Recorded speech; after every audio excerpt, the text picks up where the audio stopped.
বিসমিল্লাহির রহমানির রহিম।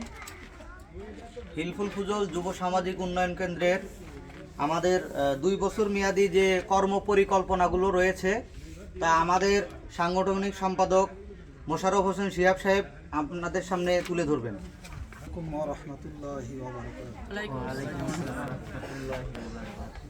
আমাদের যে সংগঠনের 2 বছর মেয়াদি আমরা যে এখানে একটা কমিটি গঠন হয়েছে, তো 2 বছর মেয়াদি আমরা কী কাজগুলো করব এগুলো সম্পর্কে আমাদের কিছু এখানে লিস্ট করা হয়েছে, এগুলো আপনাদেরকে সবার সাথে আমি শেয়ার করতেছি। 1 নাম্বার হচ্ছে সংগঠন রেজিস্ট্রেশন কাজ সম্পন্ন করা। 2 নাম্বার হচ্ছে সংগঠনের পরিচালনার জন্য প্রয়োজনীয় কাগজ দ্রব্যাদি ব্যবস্থা করা। 3 নাম্বার হচ্ছে সংগঠনের জন্য স্থান ক্রয় করা। 4 নাম্বার হচ্ছে সংগঠনের সদস্যদের নিয়মিত মাসিক হাদিয়া গ্রহণ করা। 5 নাম্বার হচ্ছে বিনামূল্যে রক্তদান ও রক্তের গ্রুপ জেনে নেওয়া। 6 নাম্বার হচ্ছে সংগঠনের জন্য একটি ঘর নির্মাণ করা। 7 নাম্বার হচ্ছে একটি মাইক ও মেশিন ক্রয় করা। 8 নাম্বার সংগঠনের জন্য চটের ব্যবস্থা রাখা, ন্যূনতম 2টি। 9 নাম্বার হচ্ছে সংগঠনের সদস্যদের জন্য বিশেষ করে উপদেষ্টা ও কমিটির জন্য প্লাস্টিকের চেয়ার ও কাঠের বেঞ্চ তৈরি করা। 10 নাম্বার সংগঠনের প্রতিবন্ধীদের জন্য 2টি হুইল চেয়ার রাখা, পরবর্তীতে তা আরও বৃদ্ধি করা। 11 নাম্বার হচ্ছে রাস্তার 2 ধারে সুপারি গাছ, ঔষধি গাছ রোপণ করা। 12 নাম্বার মুক্তবের বাচ্চাদের পড়াশোনার প্রতি খবর নেওয়া ও তাদের বই পুস্তকের ব্যবস্থা করা। 13 নম্বর মশার উৎপত্তি স্থল ধ্বংস করা। 14 নাম্বার বেকার যুবকদের কর্মসংস্থান তৈরি করা। 15 নাম্বার হচ্ছে সংগঠনের সদস্যদের থেকে শিক্ষিত ও অধ্যয়নরতদের নিয়ে 1ম থেকে 5ম শ্রেণীর বাচ্চাদের জন্য কোচিং সেন্টার চালু করা। 16 নাম্বার হচ্ছে প্রতিদিন 3 মাস অন্তর সংগঠনের সকল সদস্যদের নিয়ে টুর্নামেন্ট আয়োজন করা। 17 নাম্বার প্রতি মাসে অন্তত একবার গ্রামের শিশুদের মেধা বিকাশের জন্য কুইজ প্রতিযোগিতার আয়োজন করা। 18 নাম্বার হচ্ছে সংগঠনের পক্ষ থেকে সকল প্রকার খেলার সামগ্রীর ব্যবস্থা রাখা। 19 নাম্বার হচ্ছে বিভিন্ন টুর্নামেন্টে সংগঠনের সদস্যদের অংশগ্রহণ করা। 20 নাম্বার হচ্ছে একটি প্রজেক্টরের ব্যবস্থা করা। 21 নাম্বার একটি টেবিল ও একটি ট্রাঙ্ক ক্রয় করা, ট্রাঙ্ক।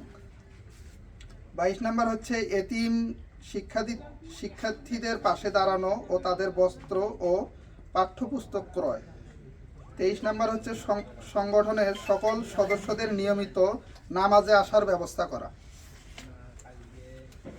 24 নাম্বার সংগঠনের জন্য প্রাপ্ত স্থানটিকে যথাযথ ব্যবহারের জন্য উপযুক্ত করা।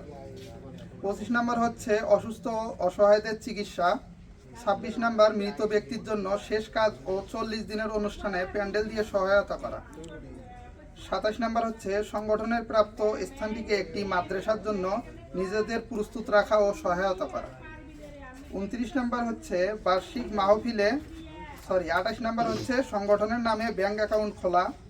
29 নাম্বার বার্ষিক মাহফিল নিয়মিত করা।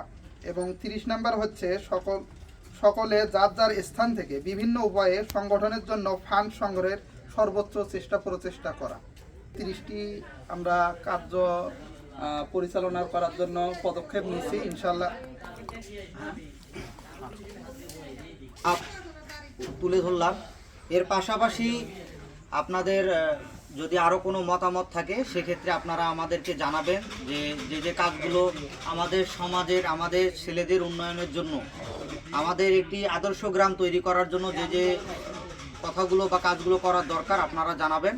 আমরা সেগুলো আমলে নিয়ে এবং তদারকি করার সর্বোচ্চ চেষ্টা করব। এখানে আমাদের প্রধান উপদেষ্টা রয়েছেন, তিনি আমাদের এই সংগঠনের কর্মপরিকল্পনাগুলো দেখেছেন এবং তিনি তার মতামত একটু ব্যক্ত করবেন আমাদের মাঝে। আমাদের হিলফুল ফুজলের সংগঠনের যে কার্যকলাপ আমরা আগামীতে করার সিদ্ধান্ত নিয়েছি, আপনারা হিলফুল ফুজলের সদস্য এবং সদস্য ছাড়া বাইরে যারাই আমাদেরকে সহযোগিতা করতে চাইবেন বা করবেন, আমরা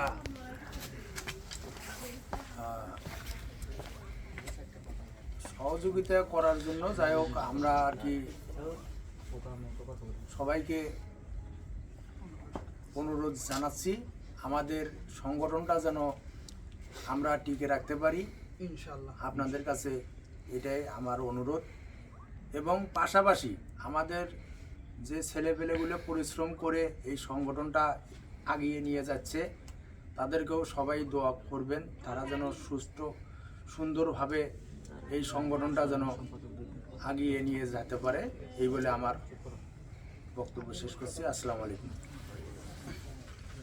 ধন্যবাদ আমাদের প্রধান উপদেষ্টাকে তার গুরুত্বপূর্ণ বক্তব্য রাখার জন্য। এ পর্যায়ে আমি বিনীতভাবে অনুরোধ জানাচ্ছি আমাদের হিলফুল ফুজুল সংগঠনের সম্মানিত সাধারণ সম্পাদক মোহাম্মদ আবু মুসা সাহেবকে, ওনাকে ওনার বক্তব্য রাখার জন্য অনুরোধ করা যাচ্ছে। আসসালামু আলাইকুম রহমতুল্লাহ।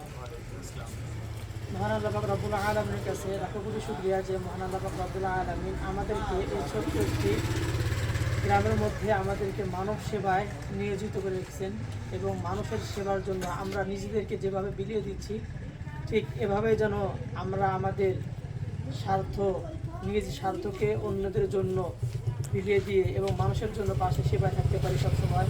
আল্লাহ পাক রব্বুল আলামিন আমাদেরকে সবাইকে যেন কবুল করেন এবং এর যা খায়ের আমরা দুনিয়াতে চাই না, আমরা এই যা খায়ের আখিরাতে নেব আল্লাহর থেকে, এটাই যেন আমাদের নেক উদ্দেশ্য এবং মাকসাদ থাকে। এই বলে আমি আমার সংক্ষিপ্ত বক্তব্য এখানে শেষ করছি। আসসালামু আলাইকুম রহমতুল্লাহ। এই পর্যায়ে আমাদের মাঝে বক্তব্য রাখবেন আমাদের এই কমিটির যুব সংগঠনের সম্মানিত সভাপতি, ওনাকে তার গুরুত্বপূর্ণ বক্তব্য রেখে এই সভা কার্য শেষ করার জন্য অনুরোধ জানাচ্ছি। আসসালামু আলাইকুম। আমাদের হিলফুল ফুজুল যুব সামাজিক উন্নয়ন কেন্দ্রের যারা সদস্য আছেন তাদের প্রতি শ্রদ্ধা এবং স্নেহ, ছোট ভাইরা যারা আছে এবং উপদেষ্টা মণ্ডলীর যারা আছেন তাদের প্রতি শ্রদ্ধা জানাচ্ছি। আমাদের কমিটিতে যারা নিয়মিত আছেন সবার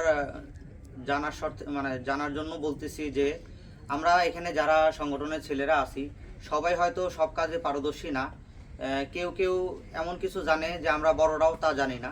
তো ছোটদের সাথে আমরা সবসময় ভালো ব্যবহার করব এবং আমাদের গ্রামের যে মুরব্বীরা আছে তাদের সাথে সবসময় সম্মানের সাথে কথাবার্তা বলবো, কারোর সাথে কোনো প্রকার রেষারেষি করব না। আমাদের এই কমিটি থেকে, আমাদের এই সংগঠন থেকে আমরা যারা সদস্য আছি, যারা কমিটিতে আছি, উপদেষ্টা মণ্ডলীতে যারা আছি, সবাই তাদের নিজ নিজ দায়িত্বগুলো পালন করব এবং এর পাশাপাশি আমাদের এলাকার মধ্যে আমরা যে উদ্যোগগুলো নিয়েছি সেগুলো বাস্তবায়ন করার জন্য সবাই একসাথে থেকে কাজ করার সর্বোচ্চ চেষ্টা করব ইনশাল্লাহ। আর এর পাশাপাশি আমাদের যারা যুবকেরা আছে এখানে আমাদের বেশ কয়েকটি বেকারত্ব দূর করার জন্য বেশ কয়েকটি কথা বলা হয়েছে, সেগুলো নিয়ে তাদের সাথে আমরা বসে খোলামেলা আলোচনা করে একটা যুব উপযোগী একটা সিদ্ধান্ত গ্রহণ করব, যাতে করে এলাকার যারা আমাদের ছাত্র ভাইরা আছে বা যারা অধ্যয়নরত আছে তাদের যেন এই আমাদের এলাকার মধ্যে যে ছোট ছোট কিশোর শিশুরা আছে যারা বিভিন্ন জায়গায় পড়াশোনা করতেছে তাদের জন্য কোচিং সেন্টারের যে ব্যবস্থা আছে এটা দ্বারাই যেন আমরা আমাদের প্রথম কাজটা অধ্যয়নরত যে শিক্ষার্থীরা আছে তাদেরকে দিয়ে যেন আমরা এই কোচিং সেন্টারের প্রথম কাজটা করতে পারি। সবাই আমাদের জন্য দোয়া করবেন। এর পাশাপাশি আমাদের যে 30টি অঙ্গীকার আমরা এখানে ব্যক্ত করেছি, আপনাদের সবার সহযোগিতায় আমরা যেন এই 30টি কাজ সুস্থ এবং সুন্দরভাবে করতে পারি, তার জন্য আপনারা সবাই আমাদের জন্য দোয়া করবেন। এই বলে আমি আমার বক্তব্য শেষ করছি এবং আমাদের সংগঠনের আজকের কর্মবিধি এখানেই শেষ করছি। আসসালামু আলাইকুম।